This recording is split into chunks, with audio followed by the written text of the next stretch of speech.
Allow me to say it's a pleasure reconnecting with you, Mega, and thank you so much for taking the time. How did you choose to get into sales, Mega? It was not my first choice in career aspiration. Mhm.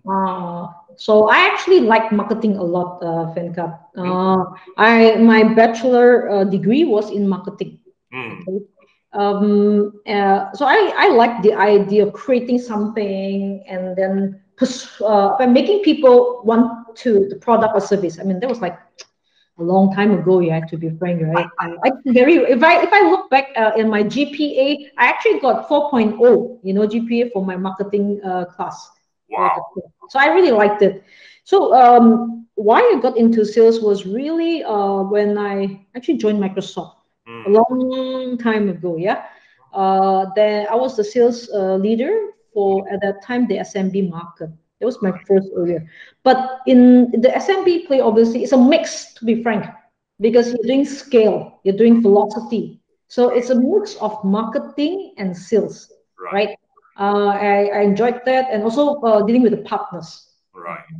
Um, because if you're going to reach a large group of people, you need to make sure the sales part, the marketing part, the partner part all comes together and to run that SMB engine.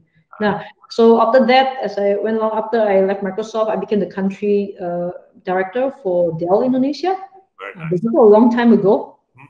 and that's when I really went into sales, Mm. hardcore sales, because that was very, very strong in terms of enterprise customers, especially, Mm. right? And I learned a lot of the what I know today from that time, Mm. yeah, about trying to go into details, cadence, talking to direct customers, making sure that we meet or we actually exceed the expectations, yeah. Mm. Mm. And from there on, and then like what they said, the rest is history. So I went on to become country leaders, and in every role, obviously the top accounts of a country becomes the grand prize, or the top focus accounts of any country leaders, right? And of course, in addition to those top accounts, you're supposed to do everything else, right? And that's how I started that journey into sales. Very nice. Very nice. And I mean, if you look at your experience, Mega, right? You mentioned HP, you had Dell, you had Microsoft, you are now in Google. Previously, you were with IBM. It's almost who's who in the And industry. SAP too, my dear. SAP as well, right? Now, the fact is, what prompted every move? There must be something that must have prompted these changes as you climb higher, Mega. What prompt? I want to understand your thinking, Mega. Okay. So if you look at all the different companies, they are actually strong leaders in different parts of IT, right? Mm. You'll see the hardware play, Mm. right? Then you'll see with even in hardware, then you have the consumer market, then you have the enterprise market. Then after which I got to know software, Mm. whether they are for the normal people, the SMB market, or the enterprise software, Mm. correct? And then we talk about big machines like AS400 and stuff like that. And then I also got to know about services, like Mm. how do you drive a service business. So if you see all those different components of IT is what I was looking for. Very nice. Very. Yeah. So I've done in my career with all the different roles I've done country leadership and regional leadership roles. I've done SMB and enterprise roles, and customer segments, of course, with public sector as well. And I also have done different types of products and services, whether they are hardware, software, services, and cloud, right? So I would say it's all the things that I wanted to do. So step by step, I completely accumulated all those in knowledge. Beautiful. And the best part about you, Mega, is all of this diversity of roles, right? It's almost like a tapestry. You have filled out everything. Yeah. Now, there are a lot of women in sales, Mega. What will motivate them to actually explore all of this? because there is a certain mindset that made you explore, right?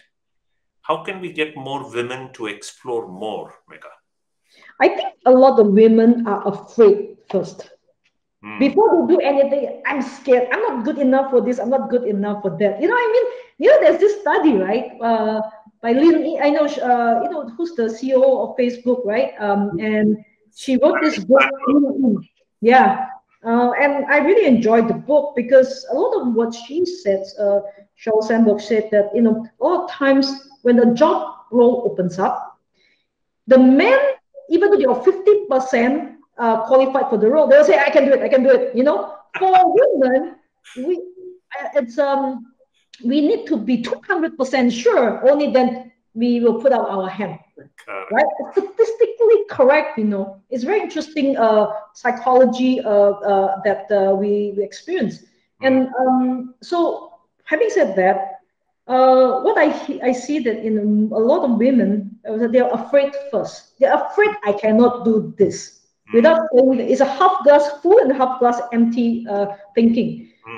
If you say that, okay, I'm not good enough, so what? Then you go and learn, right? And try to master that. So when I came into IT, first of all, I really like technology. So the first passion is I love technology. I love the push to learn new things. I get bored easily. So in IT, if you don't learn something in 1 month or 3 months, you're stagnant and you're behind times already, right? And you can name countless companies who are not able to learn new things and be open-minded about new technology. MBA schools with Kodak, BlackBerry, Nokia. The list is endless, and they cannot survive, right? So it's not about the best product. Actually, it's actually who is the fastest, who can survive, right? So going back to your question, is that women, we need to be fearless in how we want to drive our career ambition.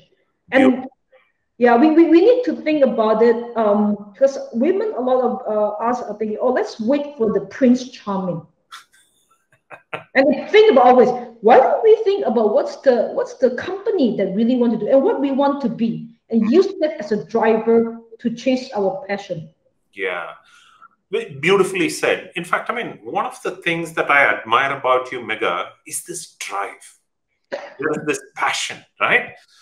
I've never seen you sit for a while because it's tough, because you want to be doing something. There is this drive to do something, right? And I love what you said about be fearless. In a way, you want women to build a backbone, Mega. Right? In your experience, how can they build it? How can they build that backbone to be fearless, Mega? Okay. I think fearless first, it's being in the mind. It's a mindset. Everything starts from the mind.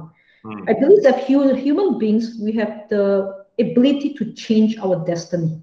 Okay. I've never believed in people like a lot of Chinese, they'll believe in, you know, palmistry. I never believe in that. Okay. So I actually think that the best way to predict the future is to create it. Right? So there's so my thinking is that first of all, you must be brave. You must be courageous to chase the dream that you want to achieve. That's point number one. Now, after you decided, actually, in this sense, it doesn't matter whether you want a professional career working for a corporate world, or you want to start your own business, or you want to become a husband. It doesn't matter, right? It doesn't matter. I think to each its own. In fact, I think being a housewife is much more difficult than becoming a professional woman. To be very upfront, this is 24 hours, no overtime, and no money. But everybody has own vision. It's fine. I actually think that. So first of all, be fearless and be very clear of what you want to achieve. And after which, once you have already decided, everything's become easy. Easy in the sense that not because there's no challenges, but easy in the sense that because you already have a mindset, I want to achieve that goal, means that come rain or shine, or there are holes in front of you or big rock, it doesn't matter, because you already have the goal, right? And to push through, you know, and wave the way and achieve what you want to achieve. essentially that. Very nice. And you mentioned challenges, big rocks, Mega. Yeah. One of those unseen big rocks is all of these beliefs and biases that men hold about women. Yeah. Thank you for bringing that up. And it's actually very interesting. I think a lot of times, I mean, to be very honest, especially in the Asian context here, there's this perception, oh, women should be like this, women should be like that. So I think first and foremost, we need to speak up. We need to tell people this is right or this is not right. And do not be afraid to point out perceptions. So I've also been in situations by, hey, you know, the male, how do I say it in a nice way? The male population, hey, you shouldn't be doing this. So like, so what? Even my parents don't say that to me. Who are you to say that to me? Right? So it's up to us. So once and be very respectful about voicing your opinions and be very upfront about what you want. Sometimes we get it, sometimes we don't. Don't get me wrong, Venkat. It doesn't mean that every time I said I will get it. No, you still have to work hard about it. There's no genie, even though I read Aladdin. Yeah? You say it and you have to work hard for it. But there's one thing that I truly believe is that when you say out, yeah, and I'm a very avid, I'm very religious. I write it down. I write down my prayers, Venkat. And when I do my prayers, I actually will read it out. Once you read it out, it actually becomes part of you. And the universe, yeah, you know, the secret law, if you read the book, it will come back to you in that. If you have negative thoughts, it will come back to you in negatively either. So instead of that, let's put out the positive thoughts and create that good karma outside. Help a lending friend, whether they are male or female. Extend your network within the country, outside the country, within your industry, outside industry. It doesn't matter. Make sure that we're able to voice out, to create new connections, and to help pay it forward. And that will all come back to help us in the end. Beautiful, beautiful. Now, once you beat all these beliefs and biases, Mega, what happens is you got to start working as teams. And mostly people say, hey, women have the maximum empathy. They're able to build better teams. Tell me about your experience, Mega, about building high-performance teams. You know, when I've joined different companies, and the first thing what I do in starting my career in a new company is always to listen first, right? We understand the company, we understand how things are done, but most importantly is to listen to the people. So, I can like get feedback from the previous managers, but I don't make my judgment based on that. I will listen, but I will make my own judgment after understanding from the ground up, right? What are the challenges, what are opportunities, the good and bad and the ugly, right? I think we listen not to reply, but we will listen to understand. Okay. Now, so with that in mind, the teams that I've built, first of all, I will tell them what are the key values that I hold, and there are three, Venkat. First one is integrity. Beautiful. Second is resilience. The third one is collaboration. Let me elaborate why these three are important to me. First of all, talking about integrity. I mean, in sales in Indonesia, integrity is hard to find, you know, and a lot of temptation for people and stuff. But we need to make sure that we do business in the right way. And what is integrity? It's doing the right things when no one is looking. Very good. Right? It doesn't matter about the law. It's about you and God. Correct. Right? So you need to do the right thing. So having integrity is the number one thing. I don't care whether the salesperson is very good, is outstanding, can do multi-million, but if the person is not honest, the person is bad. Right? Okay, so that's number one. Number two is resilience. In any situation, like I said, there's like the weather, right? Sometimes it's sunshine, sometimes it's rain. in 4 seasons country, you have winter, snow, or spring, summer, or fall. Doesn't matter. But the more important thing is that when we fall, how do you come back up? Because it's easy to say, oh, this person is very smooth sailing. I don't believe in such a, it's fairy tale, right? Live happily. There's no such thing. But a true soldier or true person, the way it shines is when the person falls and how the person can come back up again. Yeah, right? In sales also, right? Okay, you go talk to the customer. First time the person says, no, I don't. I already am using another cloud provider, for example. Yeah.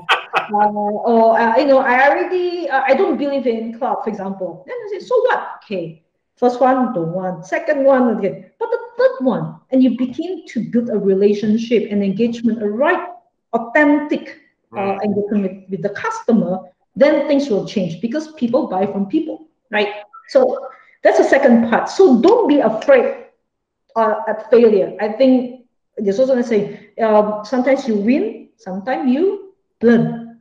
Correct.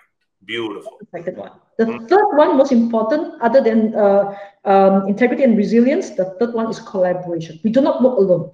We need to try, like I said earlier, network, work with other people, whether inside the company, different departments, outside the company, and across regions, it doesn't matter. So the collaboration part is important. And that's why we're able to build bigger things because we build as one team. Now, so if you're able to do all this and you do it consistently and with fairness, people are very sensitive to fairness because if you treat somebody as a golden child, like preference or whatever, then people will doubt your leadership.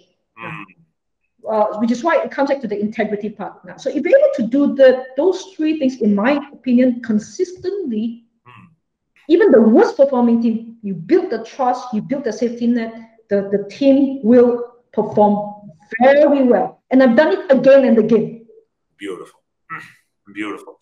Now, even when we build high performance teams, Mega, what happens is there is this propensity for sales teams to get into what we call hope casting. Yeah. Correct? Yes. What is it that from your experience you have learned to bust this balloon of hope casting where everybody says, oh, everything will happen, but actually nothing happens? Tell me a little bit from your experience, Mega. Some of it I actually learned from you, Venkat. Do you remember you taught us about compelling reason, the timing, whether they have a budget, stuff like that. All these basic sanity tests actually a very effective way to check. So I also have a slogan say, trust is good, but checking is better. So nobody can bullshit. Correct. Yeah, you use those qualifiers and test it again and again. Not only talking internally, but also talk to the customer directly and see whether that forecast is real or not. So I usually do a triangular check: the internal person, the customer, and also the partner, if a partner is involved. So sometimes, the partner, our sales team say, oh yeah, it's going to come in. Okay. Then I will check the customer, right? And the customer, there are many stakeholders also. Correct. Check the different stakeholders, right? And then the third one is the partner. Is it right? If the sales rep say, okay, it's going to come in by March, the customer say, no lah, it's next year. Or partner say maybe May. Now that means that there's no alignment, right? On what's the end result or when is the end result. Then that means that it's not real. So what you do is to see where the status of the deal and you try to mitigate the risk. How do you clear the hurdles and stuff, right? So I think that's important. So triangulate the information every time. If you don't test the assumptions of what the people tell you, they will take you for granted. But if you test, if you say that, hey, you tell me it's much, but I talk to your customer and say, no, it's next year, then the person know they cannot lie anymore. Only one time. Correct. Very good. Now let's step back a little bit, Mega. right? We talked about teams, we talked about hope casting. Let's talk about getting the best people on your team. There is a saying, I mean, leaders are magnets for talent, right? What has been your experience, Mega, attracting good people into the team? I think building consistency, like I said earlier, having that reputation of what your branding is important. Having the right reputation, the right branding is key to attract the right talent if you do not know the people, right? But if you have been in different companies, a number of them will actually follow you, right? So once if they have good engagement with you, they work very well under you, they perform, they make money under you, they will follow you, right? And I've done, yeah, okay, there's several cases of that, right? I mean, some have followed me from SAP, some even have followed from IBM and what's not. But I think the thing is that being consistent is one key thing, and upkeeping the values that I talked earlier is also very important. So when I joined the company, let's say when I joined Google, I have people that recruited from SAP, from IBM, from Oracle, people I've never worked before, from other places. But essentially, I do not treat them differently once they come into Google Cloud. I do not want to create kingdoms of your people or my people. I don't care. Once we are together, we are only one team, right? So making sure of that, then we're able to build a team which is high performing, very cohesive, and very collaborative. And they don't see, okay, you're the chosen one or you're not the chosen. No such thing. Because there are some leaders who do that, but I don't do that. And the other thing, I also make sure that cross function, whether the pre-sales team, the sales team, the support team, the partner team, they all must build as one. Wonderful. Let's talk about you, Mega. Now, remember, you're a leader, you're busy, there's so much happening, right? How do you learn, Mega? How do I learn? Oh, it's very easy. I think first of all, we must understand that learning is part of our lives, just like we eat, we exercise. It's not something that's outside. You know what I mean? It's daily life routine, and it's up to us to allocate, because we allocate time to have meals, right? So we should allocate time we don't only feed our stomach, we need to feed our brain, right? So in that sense, what I do is that every day I will set aside time to read. So I have books on my bedside. I just read a couple of pages every day, as best as I can, to learn new things. Sometimes it's fiction, sometimes it's not fiction, depending of what is that flavor of the day. So my current book, it's Atomic Habits. Yeah. Yeah, and 1% improvement every day, and that's what I try to do. I mean, it's so funny, I didn't buy the book. My team members bought me the book when I was under hotel quarantine, when I came back from outside. So I really enjoyed it. And I tried to do that every single day. I try to do some exercise. I try to do my prayers, and making sure that I improve every single day. So those are the things that I learned along the way. So that's on the life side. But on the other hand, of course, in IT, you need to learn things every single day. The latest cloud technology, whether data analytics, whether it's machine learning, or whether it's security. And those are the things that we try to learn. And of course, that's how we were able to articulate to our customers and partners. Beautiful, beautiful. And the more we learn, Mega, the more we are able to serve customers. Exactly. In fact, I mean, our job is to serve customers, right?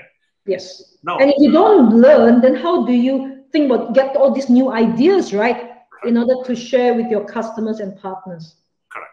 And when we work with customers, Mega, you got to make every interaction memorable for the customer, where they say, wow, that was a wonderful meeting with Mega, right? In your experience, how can people make customer meetings more memorable, Mega? I think there are two things. The first meeting, you can leverage your previous relationship in getting the meeting, right? After you say, hi, how is your family? Happy New Year. then it's the content, right? You must bring enough content so that the person will say, yeah, wow, you told me something that I didn't know prior to meeting you. I didn't know this thing yesterday. And now because I met you, I learned something today, and something that is worthwhile for me to learn more and explore more so that it can help my job, my company, and whatever. So I think in getting the first meeting is the easy part. Getting the second meeting, getting the return ticket, you need content, right? So in order to have the content, then we need to learn, right? And then it can allow us to continue the relationship of solving the customer's problems and having the continuous discussion with them. Very good.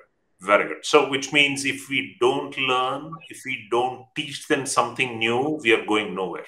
Yeah, then it's like, okay, one time done, and I don't want to meet Mega again. Correct. And then it's a one-way ticket after that. It's a one-way ticket, yes. I mean, that's why I think the first meeting is easy. It's the second meeting onwards that's difficult. So that's why I tell me and my team that make sure we learn. Gone are the days whereby you only depend on relationship. It's not now. Because people can Google it, right, for information. Absolutely. Absolutely. One of the things we were talking, Mega, struck me. You said, I read, I pray, I exercise. Yes. That means, in a way, you are taking care of your heart, body, mind, and soul. Right? Yes. What advice would you give other people, other salespeople, Mega, who are actually unidimensional? All they are doing is work, work, work. Right? How can they better balance themselves, Mega? I think it's discipline and planning. Because if you don't have that discipline and don't have that planning of what time I should do this, then you will go all over the place. Right? Going back to the objective first, what's the purpose that you want to achieve? And having that as your North Star. What is important for you? Everybody is different, right? So if you think that work is the only thing that's important and you ignore your family, your happy life, your singing time, then it's so bad. But if you say that I want to do not only one thing, I want to be remembered not only by the company, but also by my family, my children, and other family members, then you need to prioritize them. So I think with COVID, right, people are rethinking about the priorities in life. And it's a good time to think, hey, last time we say, oh, traffic jam, we always blame external factors. Now that we can work from anywhere, we can relook at what is important in life and actually plan it out. So, for example, myself this morning, I have to do my press conference. So usually before that, I have to go to salon, right? I have to do my hair, my makeup, and I plan it out. So I plan, okay, 7 o'clock, I need to get out of the house. My event is at 9:30. I want to give some spare time, some traffic jam or whatever. I can talk to the customer, and then I plan it out. And after that, it's done by 10:30, 11. I bring my team out for lunch. Then I can come back to the house and do my subsequent meetings. And I actually plan it out. So, and I make sure that I can have portions of my time putting and serve the different interests in my life. But if you don't plan, that's where things go haywire, right? Because you do not know what comes next, and you become reactive. And reactive is the worst situation to be. So you're at the mercy of your environment. Instead of being at the mercy, you should be controlling the environment. And by controlling that, you need to plan. Correct. Very nice. Very nice. And because of planning, you spend clear time for exercise. You spend clear time for prayers. Because I found you very balanced, Mega. You have a lot of energy, but you're balanced. I think it's because of prayer.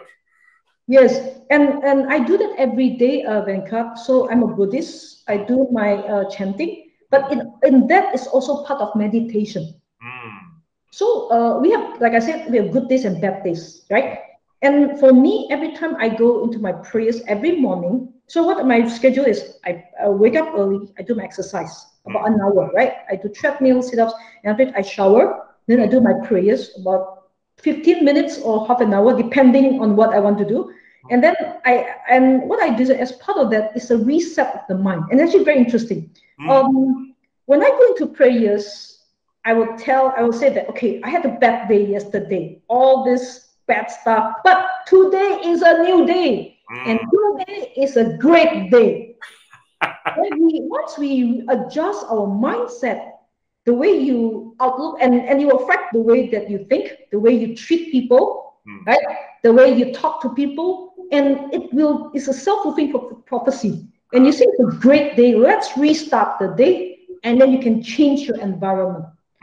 If you bring yesterday's sorrows into today, then it expansion of that sorrow. Then you treat people badly. Then I will treat my children or my husband very badly. Then it prolongs the sorrow. So I don't do that. So I use the prayer time, the meditation time to reset my day. So every day is a beautiful day. Beautiful, beautiful. And auto-suggestion, positive thinking, that's what brings out the energy. Right. Yeah. And people say me, hey Mega, don't you sleep at all? No, I have enough sleep, but I like to work. So I mean that's what I love doing what I do. I love bringing technology to organizations because I've seen it being a catalyst for development, for growth. I've seen organizations transform because of technology, and it makes me very happy. Beautiful. Beautiful. One last question. I mean, this has been a wonderful conversation with you, Mega. You talked a little bit about purpose. Yeah. Tell me about how you discovered your life purpose, Mega.